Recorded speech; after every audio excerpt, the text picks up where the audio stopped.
اب تک ہم اب یہ جنگ نہیں لڑیں گے، اور میں اپنی ساری قوم کو کہہ رہا ہوں، جب تک ہم یہ جنگ نہیں لڑیں گے ہمارے ملک کا اب کوئی مستقبل نہیں ہے۔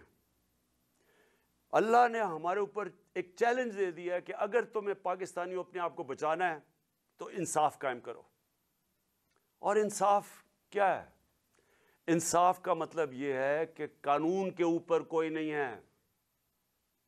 میں جو بار بار حدیث آپ کو بتاتا ہوں، نبی صلی اللہ علیہ وسلم نے تقریباً 1500 سال پہلے کہہ دیا تھا کہ طاقتور اگر چوری کرے اور اسے نہ پکڑو اور کمزور کو جیل میں ڈالو، چور کو، وہ قوم تباہ ہو جاتی ہے۔ ہم تباہی کی طرف جا رہے ہیں اگر ہم اس ملک میں انصاف نہیں قائم کرتے۔ آپ کے سامنے اعظم سواتی ہے، کس چیز کے اوپر اس کو سزا مل رہی ہے؟ کہ کیا اس نے کہا کہ جنرل باجوہ نے این آر او 2 دیا ہے؟ کیا اس کے اوپر سزا مل رہی ہے ایک سینیٹر کو کہ اس کو ظلم کیا؟ اس کو جو یعنی کوئی تصور کر سکتا ہے کہ ایک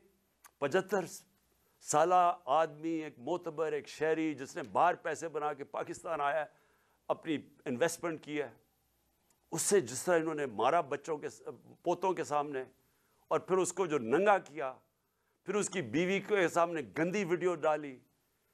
ہمیں یعنی میں سوچتا ہوں کہ اللہ ہم کتنا اور گریں گے۔ یہ جس ایک آدمی نے فیصلہ کیا ان چوروں کو مسلط کرنے کا، ہمارے سے یہ چور ہضم کروانے میں ہم کتنا اور نیچے گریں گے۔ کیا کیا نہیں ہوا کہ گندی ویڈیوز، کوئی آڈیوز نکل رہی ہیں، بچے ہمارے دیکھ رہے ہیں، سارے سوشل میڈیا پہ گند دیکھ رہے ہیں، صرف اس لیے کہ کسی طرح بلیک میل کیا جائے، بس کسی طرح یہ ہم ان چوروں کو ہضم کر لیں کہ ہم کہیں جی یہ جو چور اوپر آپ نے مسلط کیے ہیں،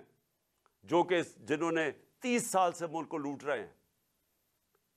وہ لوگ جو کہ 60% سے زیادہ کیبنٹ ضمانت پہ ہے، کرپشن پہ، اور وہ جو کہ ہر روز کیبنٹ بڑھتی جا رہی ہے،